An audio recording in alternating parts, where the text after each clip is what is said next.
തിരുവനന്തപുരത്തെ സ്വകാര്യ ആശുപത്രിയിൽ ചികിത്സാ പിഴവ് എന്ന ആരോപണം ഉയർന്നിരിക്കുന്നു. 2.5 വയസ്സുകാരി മരിച്ചു.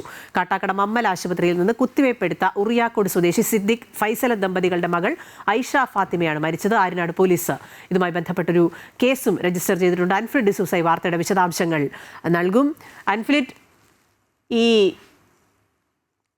സംസ്ഥാനത്തെ ആരോഗ്യമേഖല വലിയ പ്രതിസന്ധി നേരിടുന്ന ഒരു ഘട്ടത്തിലാണ് വീണ്ടും ഈ സ്വകാര്യ ആശുപത്രിക്കെതിരെയാണ് ഇപ്പോൾ ആരോപണം ഉയർന്നിരിക്കുന്നത്. നേരത്തെ സംസ്ഥാനത്തെ സർക്കാർ ആശുപത്രിക്കെതിരെയായിരുന്നു ആരോപണങ്ങൾ. ഇപ്പോൾ സ്വകാര്യ ആശുപത്രിക്കെതിരെയും ആരോപണം വരുന്നുണ്ട്. ഈ ആരോപണം ശരിക്കും എന്താണ് സംഭവിച്ചത്? ഈ കുട്ടി മരിക്കാനുണ്ടായ സാഹചര്യം ബന്ധുക്കൾ ആരോപിക്കുന്നത് പോലെ തന്നെയാണെന്നാണോ ഡോക്ടർമാരും പറയുന്നത്? അഖില, തീർച്ചയായും ഈ ഒരു 2 ദിവസത്തിനുള്ളിൽ തിരുവനന്തപുരത്ത് തലസ്ഥാന ജില്ലയിൽ രണ്ടിടത്താണ് ചികിത്സാ പിഴവിനെ തുടർന്ന് രോഗികൾ മരിക്കുന്ന ഒരു സാഹചര്യം ഉണ്ടാകുന്നത്. വണ്ടാനം മെഡിക്കൽ കോളേജിൽ നവജാത ശിശുവാണ് മരിച്ചത്. അത് വലിയ രീതിയിൽ പ്രതിഷേധവും അതിന്റെ വിവാദങ്ങളൊന്നും തന്നെ കെട്ടടങ്ങിയിട്ടില്ല. അതിന് പിന്നാലെയാണ് ഇപ്പോൾ കാട്ടാക്കട, അതൊരു സ്വകാര്യ ആശുപത്രിയിലാണ്, മവൽ സ്വകാര്യ ആശുപത്രിയിലാണ് ഈ 2.5 വയസ്സുകാരെ ചികിത്സാ പിഴവിനെ തുടർന്നെന്നാണ് ബന്ധുക്കൾ ആരോപിക്കുന്നത്. ഇന്നലെ രാത്രിയോടുകൂടി ശ്വാസം മുട്ടലിനെ തുടർന്നാണ് ഈ കുട്ടി ഇവിടെ കൊണ്ടുവന്നത്. മരിച്ചത് ഉറിയാക്കോട് സ്വദേശികളായ സിദ്ദിഖ് ഫൈസൽ ദമ്പതികളുടെ മകൾ ഐഷ ഫാത്തിമ. 2.5 വയസ്സ് മാത്രമേ പ്രായമുള്ളൂ. ഇരട്ടക്കുട്ടികളാണ്. ഇരട്ടക്കുട്ടികളിൽ ഒന്നാണ്. ഈ ഐഷ ഫാത്തിമയെ ശ്വാസം മുട്ടലിനെ തുടർന്ന് ഇന്നലെ അവിടെ ആശുപത്രിയിൽ, ഈ സ്വകാര്യ ആശുപത്രി, കാട്ടാക്കടയിലെ സ്വകാര്യ ആശുപത്രി പ്രവേശിപ്പിക്കുകയായിരുന്നു. ആദ്യം തന്നെ ഈ കുട്ടിക്ക് പ്രാഥമിക ചികിത്സ നൽകി. അത് മാതാപിതാക്കൾ പറയുന്നത് ഈ ഇഞ്ചക്ഷൻ എടുത്തപ്പോൾ തന്നെ ഈ കുട്ടി ബോധരഹിതയായി. അതിനുശേഷം ഈ കുട്ടിയെ നെയ്യാർ മെഡിസിറ്റി ആശുപത്രിയിലേക്ക് കൊണ്ടുപോവുകയായിരുന്നു. അവിടെ എത്തിയപ്പോഴത്തേക്കും ഈ കുട്ടി മരിച്ചു എന്നാണ് ഈ കുട്ടിയുടെ പിതാവ് സിദ്ദിഖ് പറയുന്നത്.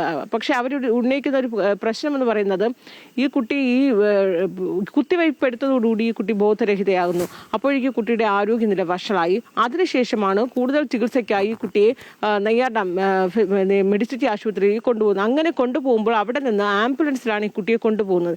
ഈ ആംബുലൻസിൽ കൊണ്ടുപോകുമ്പോൾ കുട്ടിയുടെ ബന്ധുക്കളെ ആരെയും ആംബുലൻസിൽ കയറ്റാനായി ഈ സ്വകാര്യ ആശുപത്രിയിലെ ജീവനക്കാർ സമ്മതിച്ചില്ല എന്ന ഒരു ആരോപണവും ഈ മരിച്ച കുട്ടിയുടെ ബന്ധുക്കൾ ഉന്നയിക്കുന്നുണ്ട്. അതൊരു വലിയൊരു സംശയത്തിനിടെ നൽകുന്നു. ആ സംശയത്തിലേക്ക് അതുകൊണ്ട് തന്നെയാണ് ഇവർ പൂർണ്ണമായും ഈ കാട്ടാക്കട മമ്മൽ സ്വകാര്യ ആശുപത്രിയുടെ ചികിത്സാ പിഴവാണ്. അവിടെ ആ കുത്തിവയ്പ് ഇഞ്ചക്ഷൻ എടുത്തതോടുകൂടി കുട്ടി ബോധരഹിതയാണ്. ആ ഇഞ്ചക്ഷനിലാണ് ഇവർ ചികിത്സാ പിഴവ് ആരോപിക്കുന്നത്. ഉടൻ തന്നെ ആശുപത്രിക്കെതിരെ കേസെടുത്തു. ഇപ്പോൾ ആര്യനാട് പോലീസ് ഈ കേസ് രജിസ്റ്റർ ചെയ്തിട്ടുണ്ട്. ഇന്നലെ രാത്രിയോട് പുലർച്ചയോടുകൂടിയാണ് ഈ കുട്ടി മരിക്കുന്നത്.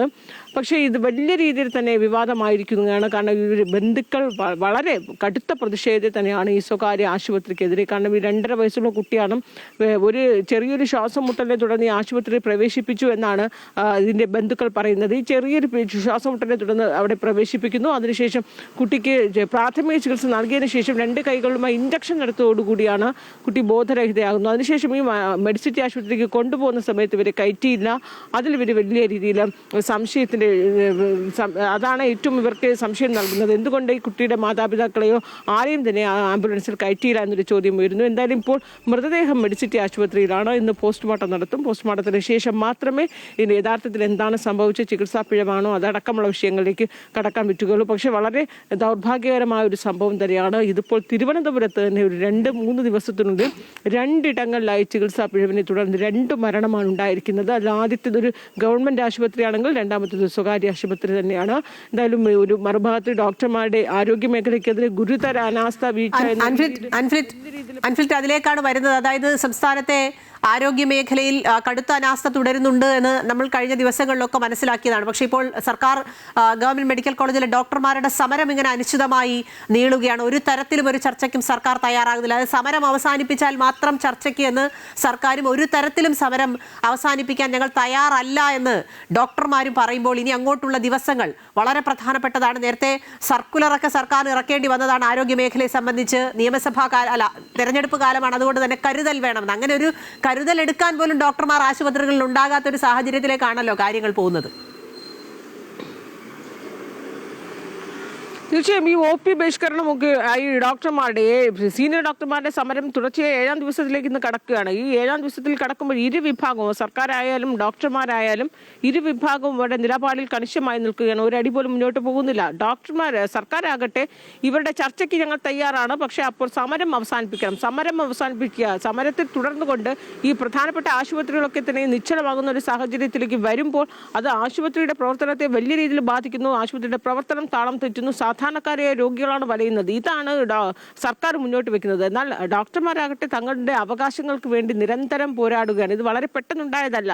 ഇത് കാലങ്ങളായി പോരാടിക്കൊണ്ടിരിക്കുന്നു. ഓരോ തവണ സമരം ചെയ്യുമ്പോഴും ആരോഗ്യ വകുപ്പ് അല്ലെങ്കിൽ സർക്കാർ അധികൃതർ നടപ്പാക്കുമെന്ന് പറയുന്നു. അതിനുശേഷം ചർച്ച കഴിഞ്ഞ് പിരിയുന്നു, സമരം തീരുന്നു. പക്ഷേ അതൊന്നും തന്നെ വാഗ്ദാനങ്ങളൊന്നും തന്നെ നടപ്പാക്കുന്നില്ല.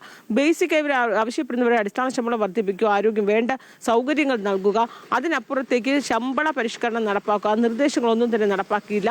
ശമ്പള പരിഷ്കരണം നടപ്പാക്കി അത് കുടിശ്ശിക ഉൾപ്പെടെ നൽകുക തുടങ്ങിയവരുടെ പ്രാഥമിക, അവർ പറയുന്നത് തങ്ങളുടെ അവകാശമാണ്. ആ അവകാശങ്ങൾ ഇത്രയൊക്കെ ആയിട്ടും സർക്കാരിന്റെ ഭാഗത്തുനിന്നൊരു നടപടി ഉണ്ടായില്ല. അതുകൊണ്ട് തന്നെ ഇപ്പോൾ IS ലോൺ ഉൾപ്പെടെ നടപ്പിലാക്കി സർക്കാർ എത്ര തന്നെ കർക്കശമാക്കിയാലും മറ്റുള്ള സമരം നടത്തുന്ന ഡോക്ടർമാരുടെ വിശദാംശങ്ങളൊക്കെ തന്നെ ആരോഗ്യവകുപ്പ് തേടിയിട്ടുണ്ട്. ഇവർക്കെതിരെ നടപടിയെടുക്കുക തുടങ്ങിയ നിലപാടുകളിലേക്ക് സർക്കാർ പോകുമോ, അതിൻ്റെ ഒരു ഘട്ടം എന്ന രീതിയിലാണ് ഈ രീതിയിൽ വിവരശേഖരണമൊക്കെ നടത്തുന്നത്.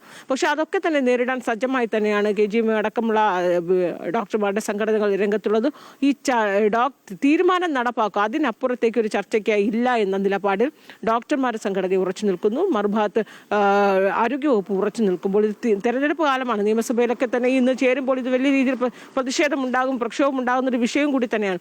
പക്ഷേ എന്നാൽ പോലും ഇവിടെ വലയുന്നത് ഇരുവിഭാഗവും രണ്ട് നിലപാടുകൾ ഉറച്ചു നിൽക്കുമ്പോൾ വലയുന്നതും സർക്കാർ ആശുപത്രികളാണ്. സ്വാഭാവികമായും സർക്കാർ ആശുപത്രികളെ ആശ്രയിക്കുന്നത് തീരെ സാധാരണക്കാരായ പാവപ്പെട്ട ജനങ്ങളാണ്. അതിനപ്പുറത്തേക്ക് പാവപ്പെട്ടവരും സാധാരണക്കാരും ഒക്കെ തന്നെ ആശ്രയിക്കുന്നത് സർക്കാർ ആശുപത്രികൾ, പ്രത്യേകിച്ച് മെഡിക്കൽ കോളേജ് ആകുമ്പോൾ അതൊരു വിഭാഗം ഏറ്റവും പാവപ്പെട്ടവർക്ക് മാത്രമല്ല സാധാരണക്കാരായ എല്ലാ മനുഷ്യരും തന്നെ ആശ്രയിക്കുന്നതാണ് മെഡിക്കൽ കോളേജിൽ. അവിടെ OP ഇപ്പൊ ജൂനിയർ ഡോക്ടർമാരുടെ PG ഡോക്ടർമാരുടെ സമരം അവസാനിപ്പിച്ചെങ്കിലും സീനിയർ ഡോക്ടർമാരുടെ 7ാമത്തെ ദിവസത്തിലേക്ക് കടക്കുമ്പോൾ ആ സർക്കാർ ആശുപത്രികളിലെ പ്രവർത്തനം വലിയ രീതിയിൽ താളം തെറ്റുന്ന ഒരു സാഹചര്യത്തിലേക്കാണ് നീങ്ങുന്നത്.